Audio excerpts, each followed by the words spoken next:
The last thing I want to talk about before we wrap up this episode of the JT Sports Podcast, which Kansas City Chiefs wide receiver will step up in 2022? The Chiefs lost a lot of talent in the wide receiver room over this offseason. You trade away Tyreek Hill to the Dolphins. Demarcus Robinson signed with the Las Vegas Raiders. Byron Pringle is now with the Chicago Bears. So there are a lot of unfamiliar faces in Kansas City when it comes to the receiver room. So you look at Mikko Hartman, will he finally break out? Because he was drafted in the second round of the 2019 NFL Draft out of the University of Georgia. And many people were looking at him as Tyreek Hill 2.0, and he hasn't really came on as of yet. And I don't think it's because he doesn't have the talent.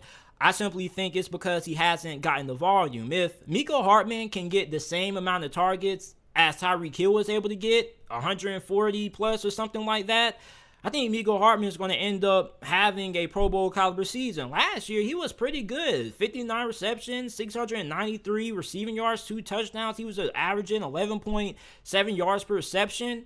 And this was only on 83 targets. So imagine if he's getting 120, 140 targets.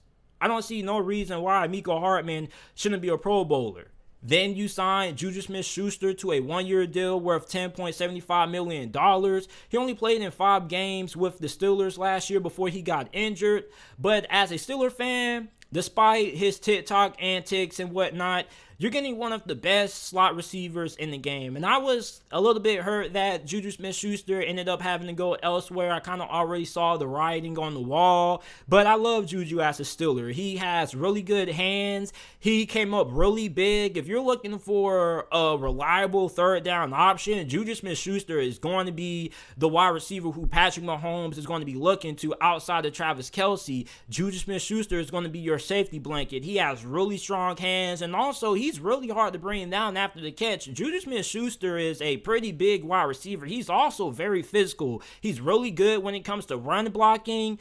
JuJu Smith-Schuster is a little bit overhated in a sense, because if you can get over his TikTok antics, he is a really good football player. I'm going to miss seeing him in the black and gold. He was one of my favorite Steelers of all time. You have Marquez, Valdes-Scantling, who signed a 3-year deal worth $30 million. And when this deal first went down, many people were freaking out saying, oh, the fall off of Kansas City begins, JT. They overpaid for MVS. Well, if you actually dive into the details of the deal, this is a contract that favors Kansas City. And this is basically a deal that's going year by year. In 2022, he's getting $8.56 million guaranteed. $6 million of that is coming from his signing bonus, and the other portion of that, the $2.56 million, is coming from his 2022 salary, which is also guaranteed. He also has a cap hit of $4.8 million this year, and 2023 and 2024, if he ends up playing well and Kansas City decides to retain him and they don't release him, he's going to have $11 million cap hit next year, and in 2024, he's going to have a $14 million cap hit. But if he doesn't play that well and Kansas City wants to part ways with him in 2023, they only take a $4 million dead cap hit, which they can stretch out over the course of 23 and the year 2024. But when you look at MVS, similar to Mecole Hardman, he was somebody who didn't really get too many targets in Green Bay. But when he was put in the game, the dude made pretty big plays, a lot of them. I mean, in 2021, he had 26 receptions for 430 receiving yards, 2 touchdowns. 2020, 33 catches, 690 receiving yards, 6 touchdowns, and was averaging a career-high 20.9 yards per reception. That's phenomenal. And imagine what he could do if he had maybe 70, 80 targets. I think the dude could end up being a very solid piece. But he's more of a big play threat in my eyes. I don't really know if he can consistently be a reliable outside option. You have Josh Gordon, who was signed to the practice squad last year back in September after being reinstated by the NFL once again. He then got activated to the main roster really fast because he was already in pretty good shape. And he only caught 1 touchdown last year, so he wasn't really that big of a factor in the offense, simply for the fact that I think he was still trying to learn the playbook. He learned enough to be activated, but he didn't learn enough to have a big role in the offense. I think this year, with a full offseason to really learn the system and get good chemistry with Patrick Mahomes, I think he could potentially be a wild card, because with Josh Gordon, he's always been a super talented dude. He's one of my favorite football players of all time. And for him, the potential has always been a reason why he's still around. Everybody always asks, why do teams continue to give this man a chance?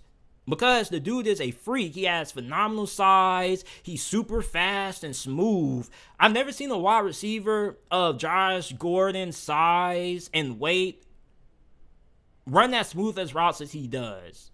And there's not too many wide receivers that are. So for Josh Gordon, I think he could be a wild card to end up having a pretty big role in this offense. Then you have rookie wide receiver Skyy Moore, who was drafted in the 2nd round of the 2022 NFL Draft out of Western Michigan. He has good hands. He's well built, 5'10", 195 pounds. He's kind of built like a running back in a sense. He has great hands. Got to repeat that again, because the dude made a lot of tough catches, especially with defenders draped around him. However, the reason why he ended up having to make so many tough catches in traffic is because he's not the best when it comes to creating separation.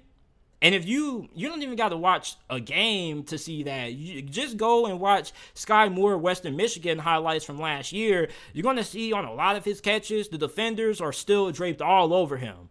But he's really strong, has a really good frame. Maybe doesn't possess the elite acceleration that you maybe think that he would for a guy of his size. However, he's a big body wide receiver, and I think he's pretty solid after the catch as well. And he's mainly going to play in the slot. Maybe he'll play a little bit outside. I don't know, but I think that he's primarily going to be utilized in the slot. Then my favorite wide receiver on this whole entire roster is rookie wideout Justyn Ross, undrafted rookie free agent out of Clemson, 6'4", 205 pounds. This dude was a first-round talent. And the reason why he ended up going undrafted was due to medical concerns, because he had a contusional spine fusion, which caused him to miss the whole entire 2020 college football season for Clemson. But then when he came back, he was still trying to get into the flow of things, and the quarterback play from DJ Uyunglele wasn't the best, so that kind of slowed him down as well. But he's a smooth route runner with a big catch radius, very good route running, especially when you ask him to run vertical concepts downfield. And as a freshman, 2018, he had 46 receptions for a team high, 1,000 receiving yards, 9 touchdowns. He also played in 343 snaps over 15 games. He had a career average during that span of 21.7 yards per catch, which was a single season school record. And in 2021 last year, despite the fact that he didn't have the greatest quarterback play, he still caught 46 receptions for 514 receiving yards, 3 touchdowns, and he had a 95.3 quarterback rating when targeted. So when he was targeted, the guy made plays, and he was a reliable option.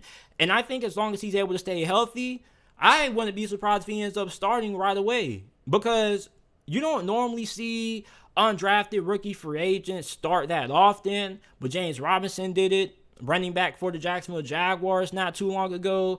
And I think that Justyn Ross is talented enough that he could potentially end up starting. But if I had to pick a wide receiver who's going to end up carrying the load for Kansas City, I'm probably going to go with Mikko Hartman. I really think that Mikko Hartman could fill in that role of Tyreek Hill, being dynamic after the catch. All he really just needs is the volume and the targets. And as I mentioned earlier in this segment, if you can give Mikko Hartman 120 or 140 reception or 140 targets in a season, I think he's going to end up having a Pro Bowl caliber year. He's also probably going to be utilized on returns, kickoffs, punt returns and whatnot, jet sweeps, screens. You just got to find ways to give him the ball. So let me know how you guys are feeling about the Kansas City Chiefs wide receiver core. Who do you guys think is going to step up? I think it's going to be Mecole Hardman. also think Justyn Ross is going to have a little bit of an impact as well.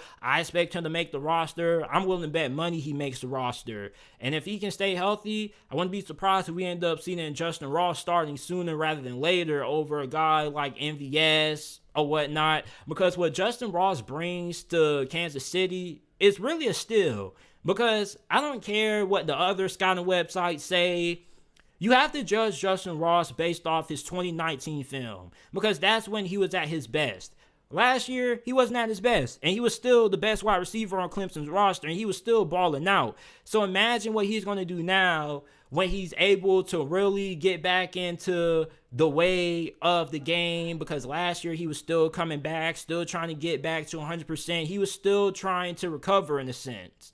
So this offseason, going to have a little bit more time to sit back, learn the playbook, still get back into the rhythm of things. I think he's going to end up going off this year right as a rookie, and I'm going to have him on every single fantasy team. And you can screen record this, bookmark it, do whatever you got to do, because when Justyn Ross ends up going off this year as a rookie, I'm going to be the first person to say I told you so. But maybe that's just me being overly optimistic about Justyn Ross. Maybe I'm overrating him just a tad bit, but I'm a really huge fan of his story, what he had to endure, everything he went through to come back. I think he's going to be special, man, and I really think that he can have a big role in this Chiefs offense behind Mikko Hartman. So I appreciate you guys for tuning in to this episode of the JT Sports Podcast. Remember that every video that is uploaded on the channel is available in audio format on every single podcasting platform.